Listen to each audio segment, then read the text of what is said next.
आतंकवादी मुख्य मसूद आजादर वंशनिपात। जैश ए मोहम्मद मुख्य मौलाना मसूद आजाद दाबी करिछि जे भारतर विमान आक्रमण रे तार परिवार 10 जन सदस्य एवं 4 जन घनिष्ठ सहयोगी मृत्यु घटिछि।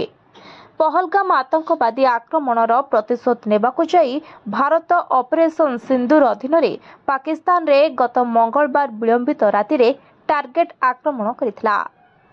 बाहबलपुर जेएम मुख्यालय उपरे होइथिबा आक्रमण रे मसूद आझार बड़ भौणी और ता स्वामी पुतुरा और ता पत्नी झियारी एवं 5 जन शिशुंकर मृत्यु होइछि।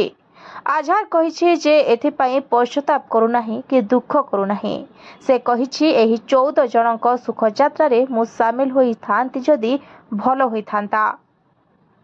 तेरे खबर अनुसार 56 वर्षीय मसूद आझार को जातिसंघ सुरक्षा परिषद द्वारा अंतर्जातीय आतंकवादी भावे तालिकाभुक्त करा जायछि।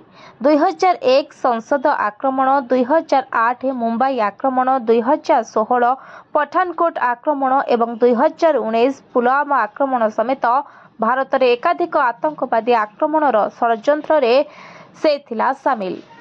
Bureau report, voice of Odisha live.